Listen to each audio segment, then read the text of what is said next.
Jeep's Grand Cherokee was one of the early pioneers of the luxury SUV space decades ago, and now it's back with an update.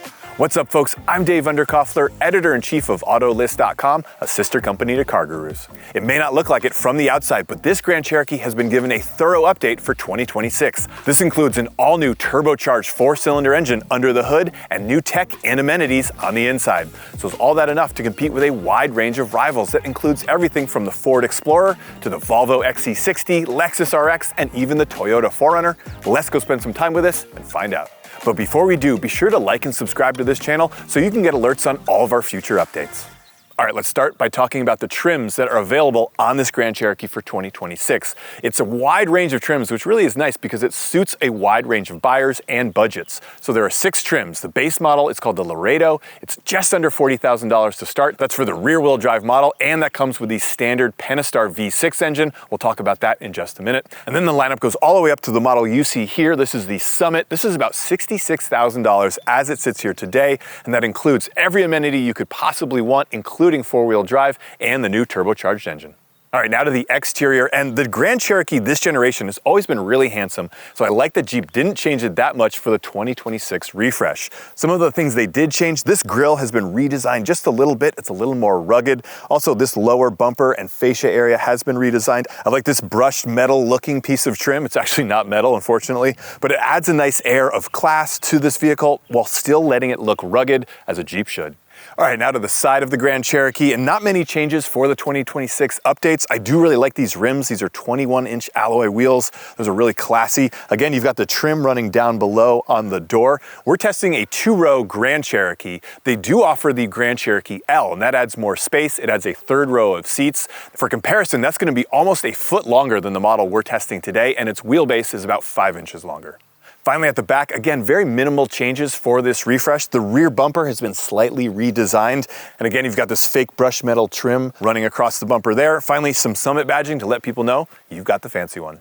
All right, now let's take a look under the hood. As I mentioned earlier, one of the biggest changes for 2026 is the addition of this new engine. This is called the Hurricane. It's a 2-liter, 4-cylinder turbocharged engine. It makes 324 horsepower and 332 pound-feet of torque. It's paired with an 8-speed automatic transmission, and 4-wheel drive models like the one we have today are rated by the EPA at 21 miles per gallon in the city, 26 on the highway, and 23 overall. Meanwhile, the 2 base trims still get the Pentastar V6 that's been around forever. That makes 293 horsepower and 260 pound-feet of torque. It too is paired with an 8-speed automatic transmission and either rear-wheel drive or 4-wheel drive. 4-wheel drive models are rated by the EPA at 19 miles per gallon in the city, 26 on the highway, and 22 overall. Finally, one more thing to note about powertrain options for the 2026 Grand Cherokee is that the 4xe, that was the plug-in hybrid version of the Grand Cherokee, that engine is now gone from the lineup, so if you like the fuel economy play, unfortunately, you are out of luck. All right, now let's check out the interior, and this is a highlight of the Grand Cherokee. I really love a lot of things that Jeep has done in this interior. Let's check out some highlights. One of them is this new screen. This is 12.3 inches now. This replaces a 10.1-inch screen on the earlier version. They've also integrated these buttons now for the climate control. Those used to be down below, so it's a little more upscale, a little bigger, a little more luxurious. One thing to note is that this larger screen is only on the higher end trims. Base models are still going to have a smaller screen here. But overall, I like what Jeep has done. You've got the start button right here. It took me an embarrassingly long amount of time to find that, but I do like this. It's very cleanly integrated. It feels high-end. You then have another row of safety-related buttons running across the top. Because we're in a fully loaded Summit version, we also have a screen for the passenger, and that allows the passenger to control various functions of the navigation or infotainment system. We have wireless Apple CarPlay, wireless Android Auto. The screen itself is fairly responsive, fairly quick, very bright. I do like the graphics on it. Another thing I like about this screen is that Jeep has kept some of the functionality, some of the buttons here that allows you to easily get to the navigation, the CarPlay, or the climate control. Some other systems sort of block all that out with all screen, so that's nice. And then along the side here, I've got buttons for the heated and cooled front seats, the heated steering wheel. And then another thing I'm always happy to see are physical knobs for the volume here and then the tuning over there. That's a nice touch. Another thing that I like is that while Jeep was redesigning this setup, they didn't put the climate control functions into a screen. That always drives me nuts. You do have these sort of refined buttons down here. These These are touch sensitive, but they have a little bit of a haptic feedback. So they do let you know when you've touched them if you're just trying to keep your eyes on the road. So that's a nice setup. I also really like the seats. These are great seats. You've got quilted leather here, very comfortable, big bolstering on the side. As I mentioned, they are heated and cooled up front. There's also a massaging function for these front seats, so that's pretty nice. Definitely what you'd expect on a $66,000 luxury SUV, so that is pretty cool to live up to those expectations. Overall, the trim inside this cabin is really phenomenal. I'm really impressed by what Jeep has done. You've got the matte wood here with metal trim and then a stitched leather dashboard. All of that is pretty cool. More wood on the side of the doors here and then in the back. Overall, a very luxurious experience, so kudos to Jeep for putting that together. The list of tech and amenities just keeps going on and on. I've got a digital display screen in front of me that is configurable for a variety of different modes. That's pretty cool. There's a 19-speaker Macintosh stereo system. That sounds fantastic. This version also has a hands-free driving system. Down below, I've got wireless smartphone charging and then a variety of inputs. I've got USB-A and USB-C charge ports. There are 2 of each. There's an auxiliary input and then an HDMI input for the screen for the passenger. So all kinds of connectivity. I really like that. All right, now to the rear seats. And if you've seen our videos before, you know the drill. I put the front seat to where I would have it if I'm sitting up there. So basically I'm sitting behind myself. I'm 6'1". And as you can see, there's plenty of room in this Grand Cherokee. It's not tons of space, right? But I could definitely ride back here for a long period of time and be plenty comfortable. I've got room for my legs, my knees.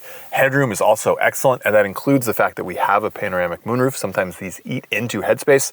Not an issue here. So overall, lots of space for adults to ride back here. You also have a number of amenities, just like the folks up front, plenty to keep you comfortable back here. We have our own climate control system, and these outboard seats are heated and cooled. You don't often see cooled seats in the back here, so that's pretty cool. We also have a pair of USB-C charge ports and then another household outlet down here. That's also very nice. And then over on the side here, you have retractable sunshades to keep the sun out of the little ones' faces while they're trying to take a nap. Again, some of that really nice wood trim, quilted leather here on the door and on the seats that we're sitting on. The seats themselves are okay. They feel a little stiff, a little flat. They're not quite the thrones that they are up front. So overall, lots of amenities and space back here to keep people comfortable. Finally, at the back, we've got 37.7 cubic feet of space back here. That's a nice amount, especially for a vehicle of this size. If you need more, the rear seats are split 60-40 and they fold nearly flat to give you lots more cargo space. Another thing I want to give Jeep kudos for is that there's an actual spare tire and pretty much a full-size one. So many cars today just come with these silly inflator kits, which are useless in many situations. So I love that you've got an actual spare tire down here. Thank you, Jeep. All right, next up are driving impressions, and this is where the experience in this Grand Cherokee kind of starts to fall apart. This is my least favorite part about this entire SUV overall. 3 things that are wrong with this new engine, this new turbocharged engine. 324 horsepower sounds like a lot on paper. The reality is it doesn't feel like a lot. So 3 things I don't like. 1, always feels underpowered. Doesn't feel like it has much low-end torque, and around town is where it's the worst. On the freeway, it feels fine. It is what it is. But around town, when you're going around curves or around corners, and then you go to accelerate again, there's no power. There's no torque to move the car. And it also feels like the transmission is in too high a gear. It seems like it's caught itself off guard, and then it needs to downshift 1 or 2 gears to give you meaningful power. And the whole experience just feels tedious. It makes the car feel underpowered. So that's been really frustrating to drive this around town. The second thing is the noise. This is kind of a noisy engine. You would think this is a $66,000 vehicle. You've got all these incredible amenities on the inside. It should drive and sound like a luxury vehicle. It doesn't. This feels and sounds a lot cheaper than the price tag might suggest. So that's frustrating. And then the third thing is the fuel economy. You think, okay, maybe it's a little underpowered or feels underpowered. Maybe it's a little noisy, but it probably gets good fuel economy, right? This is a turbocharged 4-cylinder. Nah, it really doesn't. We've had this for about a week, and in our testing, I'm looking at the gauge right now, we're averaging 15.5 miles per gallon. Now, most of that has been around the city, but still, that is bad fuel economy for a vehicle of this size with a 4-cylinder engine. So all 3 of those things really mean this engine, this powertrain, is a bit of a miss. Another thing that's frustrating about the driving experience in this car is that, yes, you have different drive modes, including a sport mode, but they don't do much to change the character of the car. Sometimes you get a sport mode and it sort of changes the throttle mapping or the transmission shift points. It all kind of adds up to a more thrilling, more engaging driving experience. This really doesn't change things in a meaningful way, so sport mode doesn't solve the problem. The rest of the drive experience is pretty good. This has the optional air suspension, so it has different height settings depending on which drive mode you're in. It's nice, it's pretty comfortable. It's on the stiffer side, but certainly not a deal breaker. You'll be plenty comfortable on rougher roads. Part of the issue there is that our Tester also has pretty thin tires, and the sidewalls are pretty small, so you're gonna have a slightly stiffer ride on the road.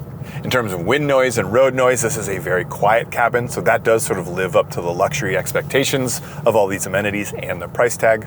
And then visibility is really good. I like this. Not all SUVs these days are easy to see out of. This has great visibility, whether it's out the front, over here in the A pillar or the B pillar, and then even out the back, so I do like that.